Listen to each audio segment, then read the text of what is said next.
except during some of those conversations. Jeremy Finch, I told you you'd live to regret tearing up my camellias. You regret it now, don't you? Jem would say he certainly did. Thought you could kill my snow on the mountains, did you? Well, Jessie says the tops are growing back. Next time you'll know how to do it right, won't you? You'll pull it up by the roots, won't you? Jem said he certainly would. Don't you mutter at me, boy. You hold up your head and say, yes, ma'am. Don't guess you feel like holding it up, though, with what your father is. Jem's chin would come up and he'd gaze at Mrs. Dubois with a face devoid of any kind of resentment. And through the weeks, he had cultivated an expression of polite and detached interest, which he would present to her in answer to her most blood-curdling interventions. The last day came of the reading, and when Mrs. Dubois said, that'll do one afternoon, she added, and that's all. Good day to you. It was over. We bounded down the sidewalk on a spree of sheer relief, leaping and howling. That spring was a good one. The days grew longer and gave us more playing time, and Jem's mind was occupied mostly with the vital statistics of every college football player in the nation. And every night, Atticus would read us the sports page from the newspaper. Alabama might go to the Rose Bowl again this year, judging from its prospects, not one of whose names we could pronounce. Atticus was in the middle of Wendy Seaton's column one evening when the telephone rang. He answered it and went to the hat rack in the hall. I'm going down to Mrs. Dubois for a while, he said. I won't be long. But Atticus stayed away until long past my bedtime. And when he returned, he was carrying a candy box. And Atticus sat down in the living room and put the box on the floor beside his chair. What'd she want? Asked Jem. We had not seen Mrs. Dubois for over a month. She was never on the porch when we passed by. She's dead, son, said Atticus. She died this evening. Oh, said Jem. Well is right, said Atticus. She's not suffering anymore. She was sick for a long time. Son, didn't you know what her fits were? And Jem shook his head. Mrs. Dubois was a morphine addict, said Atticus. She took it as a painkiller for years. The doctor put her on it. She'd have spent the rest of her life on it and died without so much agony, but she was too contrary. Sir, said Jem. Before your escapade, she called me to make her will. Dr. Reynolds told her she only had a few months to live, and her business affairs were in perfect order. But she said, there's still one thing out of order. What was it? Jem was perplexed. She said she was going to leave this world beholden to nothing and nobody. Jem, when you're as sick as she was, it's all right to take anything to make it easier. But it wasn't all right for her. She said she meant to break herself of this habit before she died. And that's what she did. Jem said, you mean that's what her fits were? Yes, said Atticus, that's what they were. Most of the time you were reading to her, I doubt she heard a word you said. Her whole mind and body were concentrated on reaching the end of that time when the alarm clock would go off. If you had not fallen into her hands by your mischief, I'd have made you go read to her anyway. There may have been some distraction. There was another reason. Did she die free? Asked Jem. As the mountain air, said Atticus. She was conscious to the last almost. Conscious and cantankerous. She still disapproved of most of my doings, and she said I'd probably spend the rest of my life bailing you out of jail. But she had Jessie fix you this box, and Atticus reached down and picked up the candy box and handed it to Jem. And Jem opened the box, and inside, surrounded by wads of damp cotton, was a waxy, white, perfect Camilla. It was the snow on the mountain.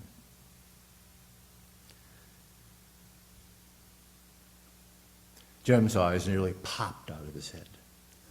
Old hell devil, he screamed and flung it down. Why can't she leave me alone?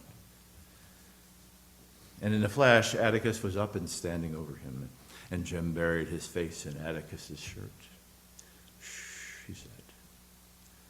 I think that was her way of telling you that everything's all right now, Jem.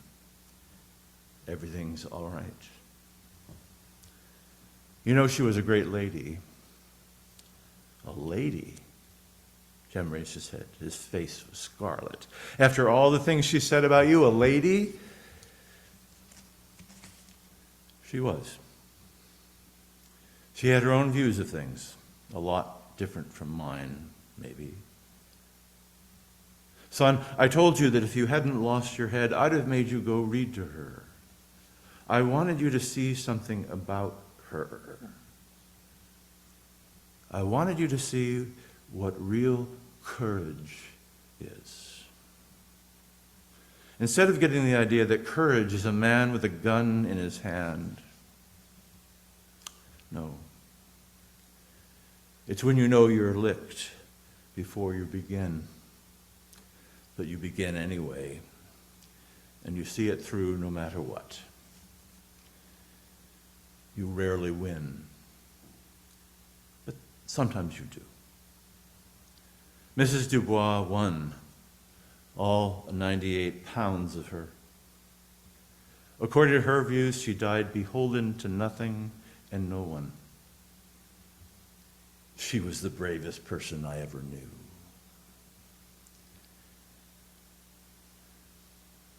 Jem picked up the candy box and threw it in the fire. And then he picked up the Camilla and went off to bed. And I saw him fingering the wide, waxy, white petals. Atticus read the paper.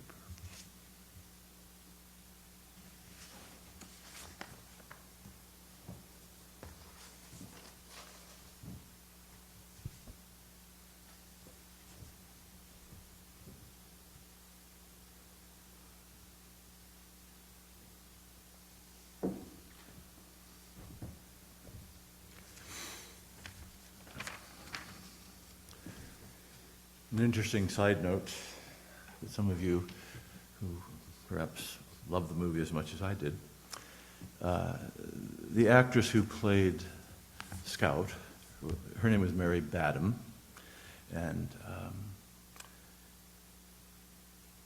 she was nominated for Best Supporting Actress from the Academy Awards that year, and Patty Duke won for The Miracle Worker.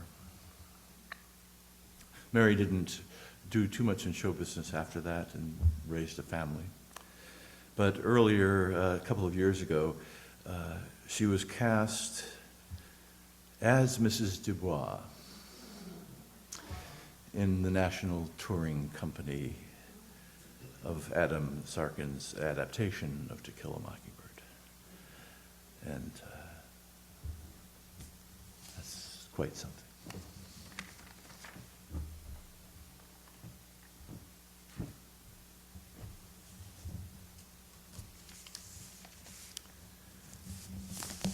First, a confession. I don't know how to be brave. No clue. I only know what it feels like when I am, or when I am not. The only thing I know for certain is that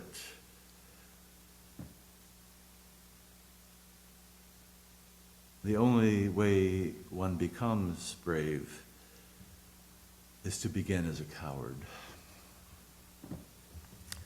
How do I know this? L. Frank Baum told me. He wrote The Wizard of Oz.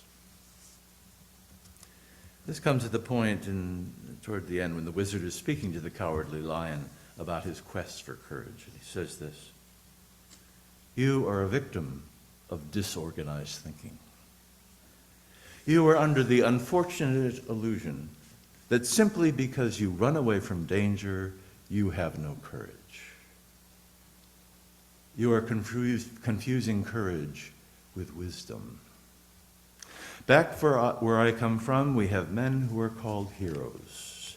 And once a year, they take their fortitude out of mothballs and parade it down the main street of the town. And they have no more courage than you have.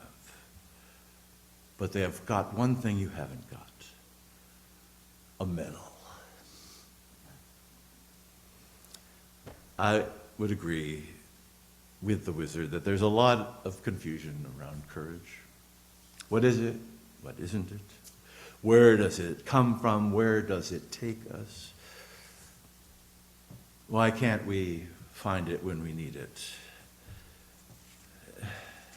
Those are some of the basic questions, I think, that linger in my own mind when I think about courage and what it represents to myself and perhaps to others. There are lots of different kinds of courage in the world. Some are bold and brassy and draw lots of attention, praise even. And other forms of courage are quiet and private, and perhaps go entirely unnoticed by others.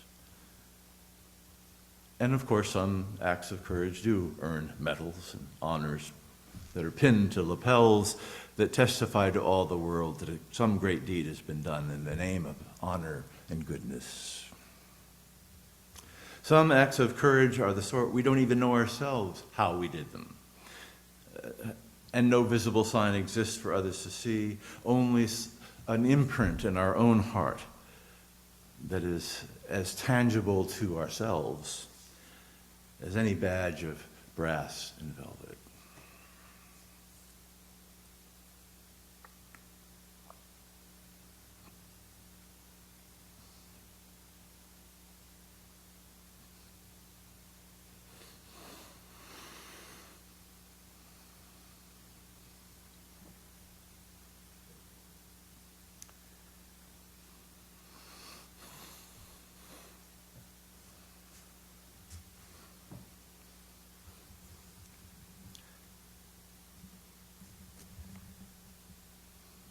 Because we know there are people for whom getting out of bed in the morning, facing a new day, is a demonstration of courage. A kind of courage as legitimate as those who return from combat and are given a medal. The challenge here remains to parse the difference between courage and wisdom, between courage and instinct, and between courage and recklessness. When it comes to the conventional understandings of courage as the kind of strength and inner mettle that is summoned to undertake some risky situation, I myself would be classified as a first-class coward. When it comes to thrill-seeking, it can be safely say that I prefer staying close to the ground, in open spaces and slow-moving vehicles. So let it be said that in my own case, living dangerously is not nearly as much of a problem in my life as those that have been caused by living too cautiously. But is that really a measure of courage? Probably not. Like the cowardly lion, this may be a case of confusing courage with wisdom. Courage is a quality of being, of being fearless and brave, that's only a partial fragment of what it can mean to have courage, to be courageous in life. We hear stories of people who run into burning buildings. Say that, yeah, burning buildings. People who run into burning buildings or perhaps maybe dive into icy waters to save someone else. And we rightfully salute their courage. And even when such a reckless or dangerous act fails and the person themselves risks their life, the nobility of the gesture still casts the glow of courage on them. Sometimes this kind of courage seems like an instinct, a reflexive act, bold and daring, that is impervious to any related risk. I remember one time with a youth group, 25 years ago, with a youth group that went to Boston. And there were 11 kids, I think, and a couple of us adults. And so I counted to 11 an awful lot of times. You get on the subway, 1, 2, 3, 4, 5, 6, 7. You know, the first day we got there, we were at Filene's or somewhere in that busy central Washington Avenue. I don't know what it's even called at the moment. But anyway, this one girl comes up to me, Mr. Blanchard, I left my purse in the cafeteria. It was there. Anyway, what I'm getting at with the sort of instinctive risk-taking, it was late at night, we were taking the T down wherever between places we're going, and I did my count, and a couple of the kids walked way ahead of us, and all of a sudden these two young guys go running up the ramp toward where we were going to make our connection. And one of the girls in the front, one of the more respectful, kids, yells out, "He grabbed my purse." Well, I took off like a bat out of hell, grabbed this person who had not taken her purse.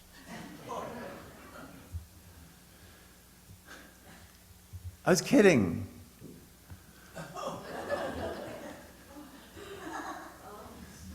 That's one of the things I think. Would I respond so foolishly?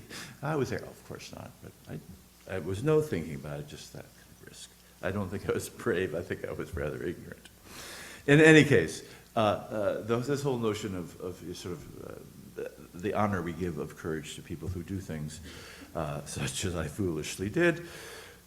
They were appreciative, all that sort of stuff. But on the other hand, it really wasn't particularly smart, and it wasn't really courage. It was some kind of other kind of instinct that went on.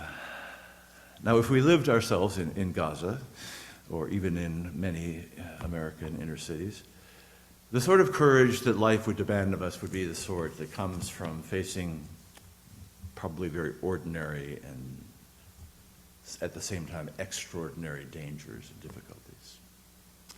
It'd be the sort of courage that most of us are really uninitiated in. Maybe that's why it seems so hard to understand the role that courage plays in the relatively comfortable refuge of my own life. But ordinary dangers and difficulties belong to every one of us in this room today. For some, they are known by others and supported in the only way we really help each other, with small gestures of kindness, support, and care. For others, the dangers and difficulties lie beneath the surface, far beneath the surface. And this is where the kind of courage I need to talk about comes in. That courage that is required to earn us entry into the true fullness of life into which we've been born. It's a kind of transformative courage that somehow changes the way we live and love and relate to each other. It's a courage that is acquainted with both the pleasures and pain of life and accepts the inevitable bargain that we never ever have one without the other. So the way I look at it, we gather here in this community both bringing and seeking courage.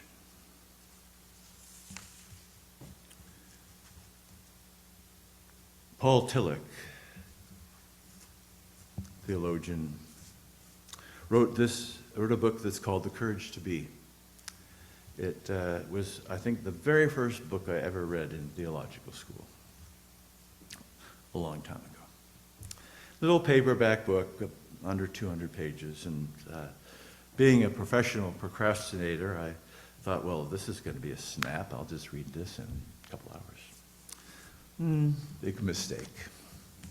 Took me days to get through it. It must have been sort of a enticing, exciting, challenging, enlivening book for me at the time.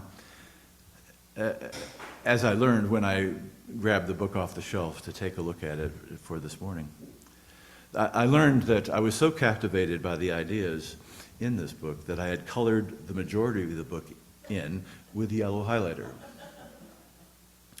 So that all that stands out are the things I either didn't agree with or didn't understand. Not helpful.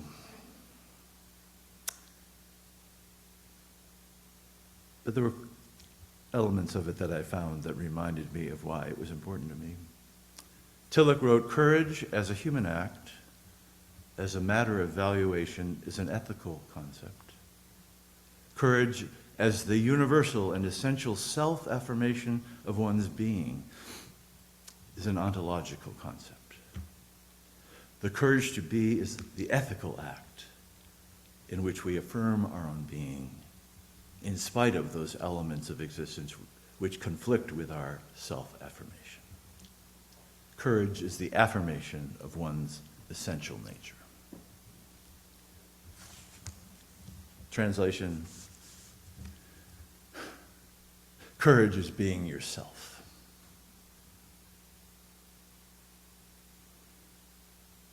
So I leave it to all of you to, quote, fill in the blank to identify for yourself whatever elements in existence that undermine your essential nature as a human being seeking ways to live in the world.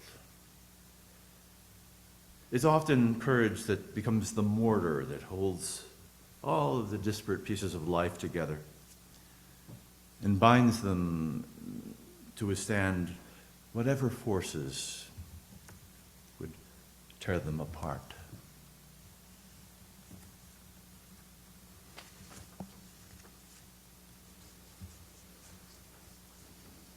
In my own experience, it seems we don't have to look too far to find evidence of the spiritual dimensions of courage. Maybe it's not really as scarce as we might believe. I find myself encountering it right here, in this place, among all of you, who I know regularly summon great courage so that you would experience life fully and completely, in spite of, or maybe because of, the challenges that you can't run from either.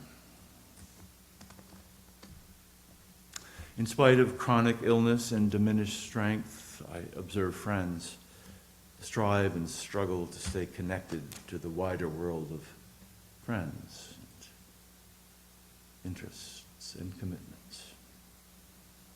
In spite of the losses that age brings, I observe many among us who find a way of courage to just sometimes keep going, to make new friends, to continue to care for old friends, and to find ways to continually look ahead for what it might yet be in their life, even though they know that most of life is behind them. In spite of powerful dependencies, I've seen others summon courage to stop drinking. In spite of inherent risks, I've known people who've opted for some kind of medical procedure that might allow them to live somewhat longer into their lives.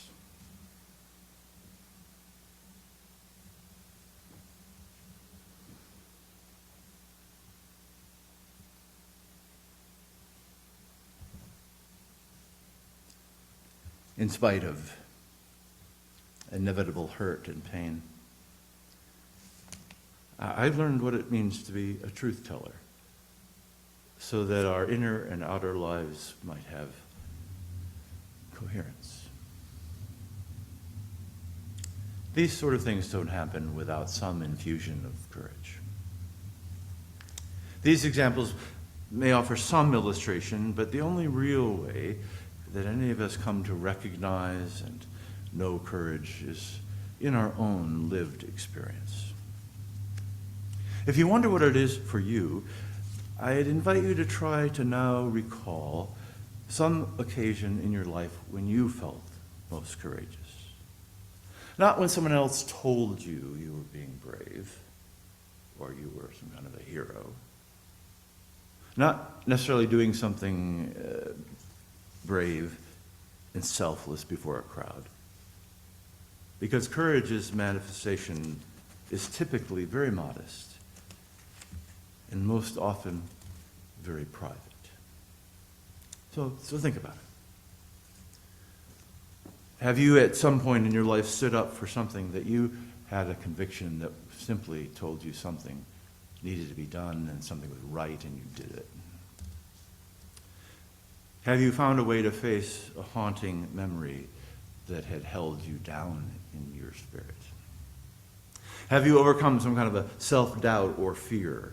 Did you ask forgiveness for a wrong that you have committed? Or even a greater sense of courage might come from granting forgiveness to another who has come to request it.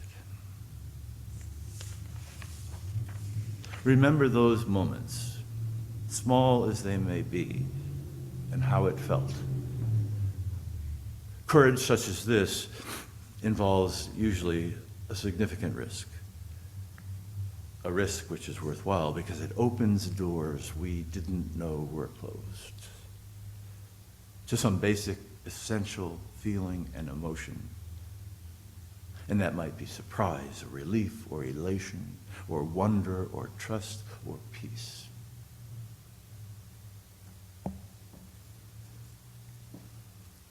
Accept that. Remember it. Rely on it when you need it next. Because you will. We just never know when.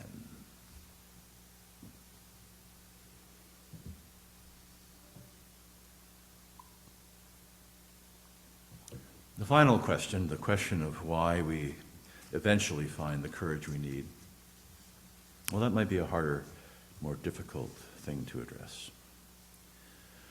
For one, there are situations in all of our lives in which we will rightfully remain cowards. I'm never going to like snakes.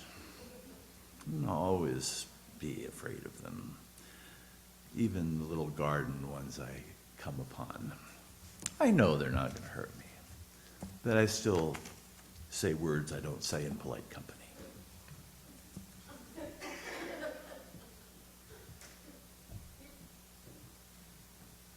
We have to choose our battles, right? I mean, that's just the way it is. And some are not worth the effort or energy to resolve. But there are other cases, though, that we simply have to spend the thought and energy necessary that summons up that courage. To listen to that voice still and small from wherever it emanates that calls us and moves us toward what TIllich called essential self-affirmation.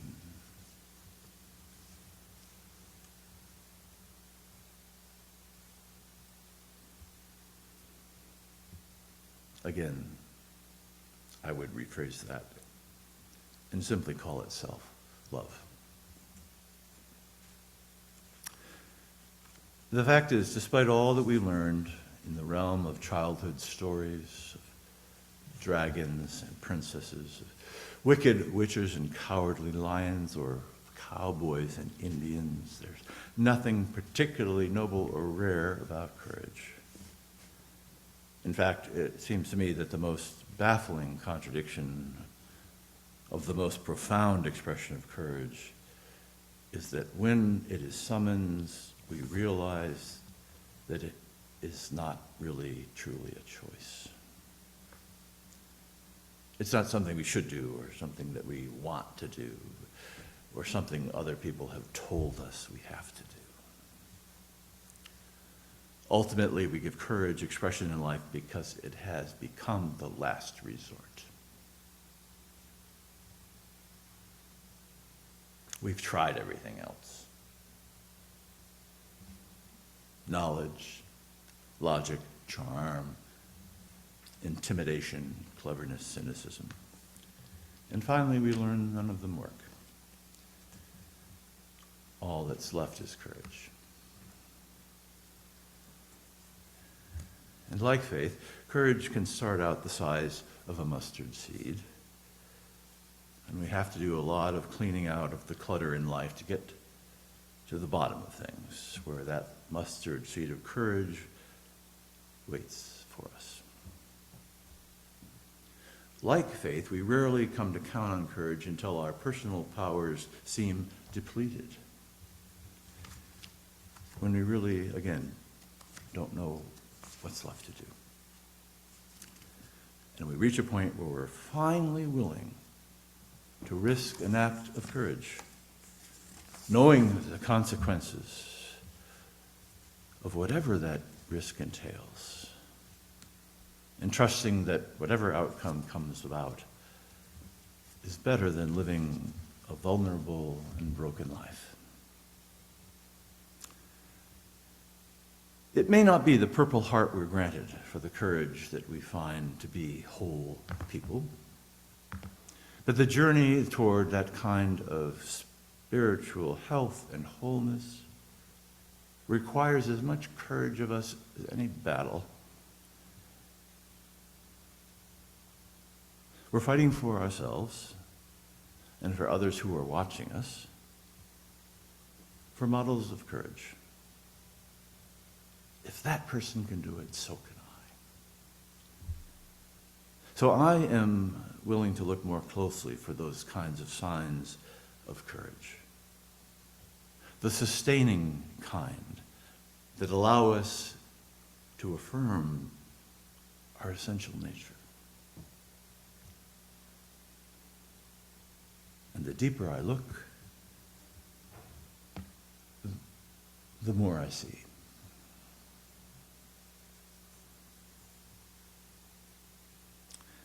And by the way, your medals are shown.